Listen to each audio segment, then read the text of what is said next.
आज के जो फितना निकल रहे हैं तो नाइबीन मौजूद हैं, तो नाइबीन से पूछ लो ये फितना क्या है, ये इसके अंदर हकीकत भी है या झूठा है। जैसे इंडिया के अंदर अभी एक फितना निकला है शकील बिन हनीफ, ठीक है ना, वो अपने आप को इमाम मेहदी कहता है और ये कहता है कि भाई मैं ही मसीह हूं, मैं ही इमाम मेहदी हूं। इमाम मेहदी एक और मसीह भी एक ही शख्स का नाम है, ये दोनों अलग अलग नहीं है।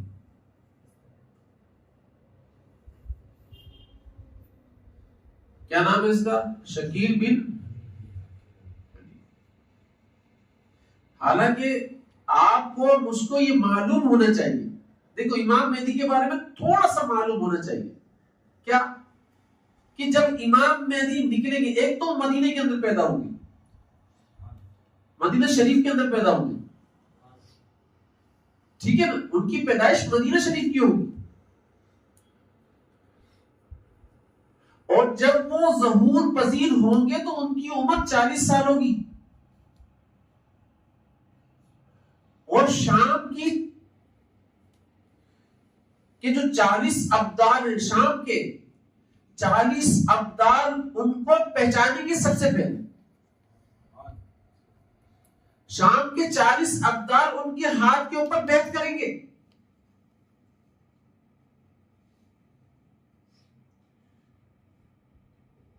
ये इमाम मेहदी का थोड़ा सा खुलासा बता रहा हूं मैं आपको। कहां ज़हूर पजीर होंगे? मैं हदीस शरीफ की रूह से बता रहा हूं। कहां ज़हूर पजीर होंगे? मक्का में। मक्का में तो पैदा तो मदीने में होंगे ना, ज़हूर पजीर कहां होंगे? मक्का के अंदर होंगे, सही है ना, खाना काबा के अंदर। वहां पर 40 अब्दाल शाम के उनके हाथ के ऊपर बैठ करके 40 अब्दाल पहचानेंगे उनको। बात समझ में आ रही है? अगर यहां से, पाकिस्तान से, इंडिया से, किसी भी जगह से कोई खुद बोलता है कि मैं इमाम मेहदी हूं, एक तो इमाम मेहदी खुद आकर ऐलान नहीं करेंगे मैं इमाम मेहदी हूं, इनको पहचानेगा कौन? 40 अब्दाल पहचानेंगे, यही इमाम मेहदी होने की अलामत है। अगर कोई इससे पहले दावा कर रहा है कि मैं इमाम मेहदी हूं, चाहे किसी भी मुल्क के किसी भी खित्ते के अंदर कर रहा हो, वो क्या है? वो झूठा है, कज़्ज़ाब है। तो इमाम मेहदी आकर अपना आप बताएंगे नहीं, अपना तारुफ नहीं करवाएंगे, कौन पहचानेगा? इस बात को जहन में न रखना। पहचानेगा कौन? आम वली नहीं पहचानेगा, अब्दाल पहचानेंगे। और कहां से ताल्लुक रखते होंगे 40 अब्दाल? शाम के होंगे, ठीक है ना। फिर बाकी और अब्दाल जो होंगे ना, वो देखेंगे और बैत होना शुरू हो जाएंगे, ये याद रखना। लेकिन शुरू के अंदर पहचानेगा कौन? तो भाई इसको जहन में रखना, ताकि आपको पता हो, अगर कहीं से भी आप सुन रहे हो कि भाई मैं इमाम मेहदी हूं, मैं मसीह हूं, तो ना इमाम मेहदी अपना तारुफ करवा रहे होंगे इस तरीके से कि मैं इमाम मेहदी हूं, भाई इनको तो पहचाना जाएगा, ठीक है ना। इनसे तो बाकायदा जिद की जाएगी कि आप बात तो संभाल लें, अब आप बस बहुत हो गया।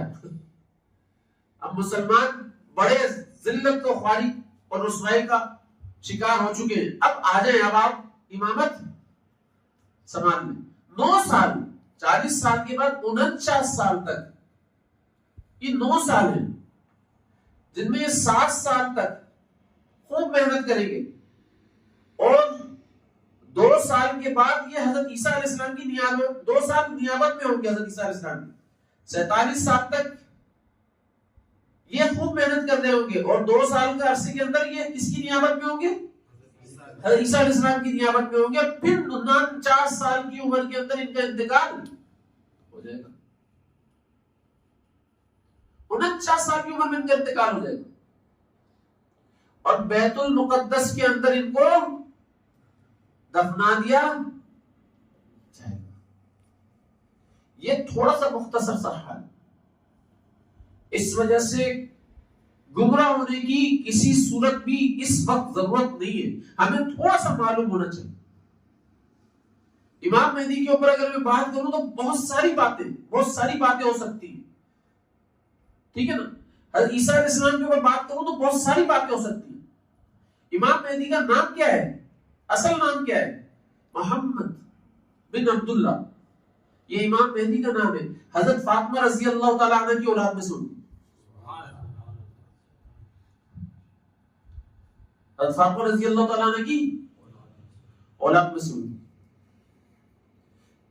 और बिल्कुल हूबहू हुजूर सल्लल्लाहु अलैहि वसल्लम की सूरत के मुशाबिह। तो हजरत ईसा अलैहिस्सलाम के बारे में हमारा अकीदा क्या है कि अल्लाह ताला की जात ने उनको ऊपर आसमान पर उठा लिया है, और वो कुर्बे क़यामत फरिश्तों के परों के ऊपर पांव रख कर आएंगे, फरिश्तों के परों के ऊपर लैंड करेंगे,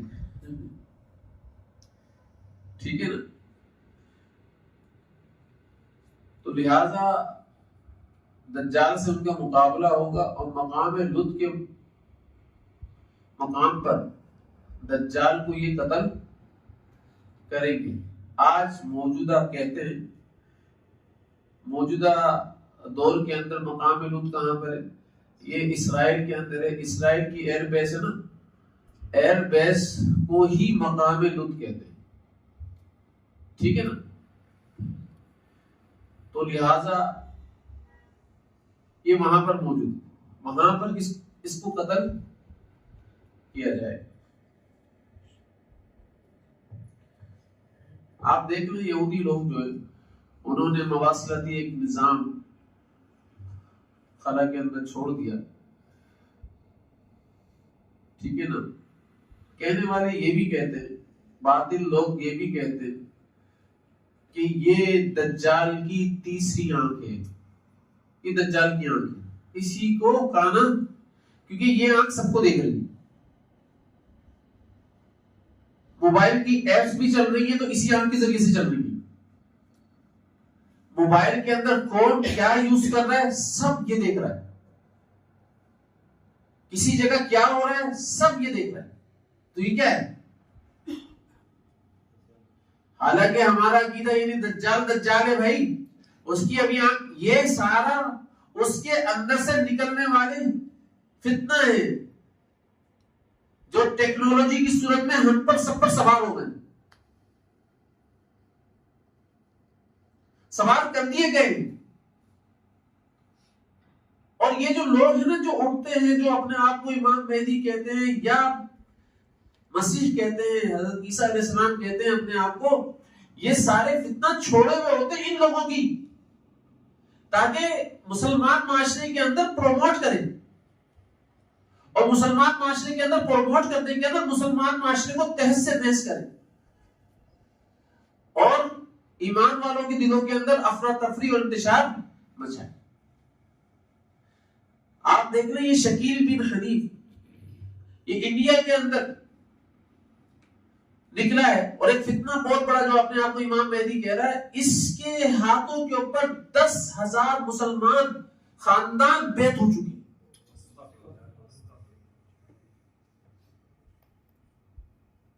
10,000 मुसलमान खानदान बैत हो चुके। मामूली फितना नहीं है। इसका हुलिया देखोगे तो दाढ़ी, कलमा वही पड़ रहा है, सुन्नत का लिबास, टोपी रखी हुई है, और मस्जिदों के अंदर घेरने का तरीका यही होता है।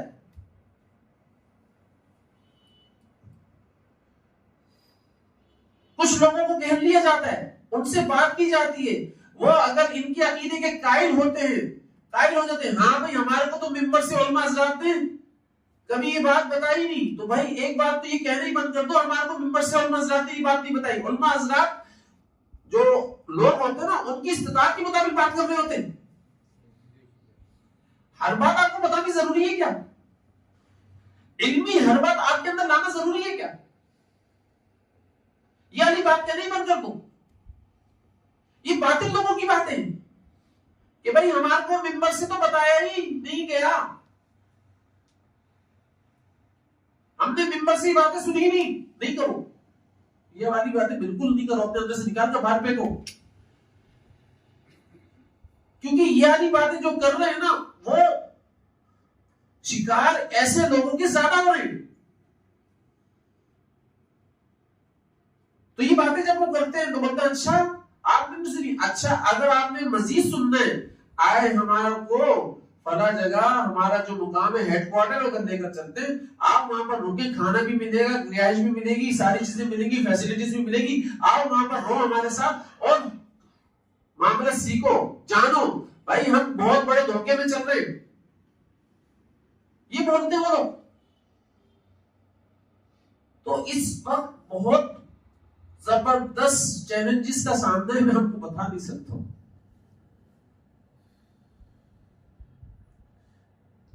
ये कादियानियों की एक शाख है जिनको कादियानी लोग प्रमोट करते हैं, और प्रमोट करने के अंदर यूज किसको कर रहे हैं, वो मीडिया को यूज कर रहे हैं। वो इस तरीके से जो बेचारे मुसलमान लोग कलमे को सही तरीके से जानते हैं, वो उनको शिकार करते हैं अपना। और ऐसे लोग मैं बता रहा हूं, मासूम तरीन लोग, मासूम से मुराद क्या है कि जिनको दुनिया का कुछ पता ही नहीं है, वो लोग इसके अंदर इन्वॉल्व हुए, ऐसे फंसे हुए इसके चक्कर के अंदर।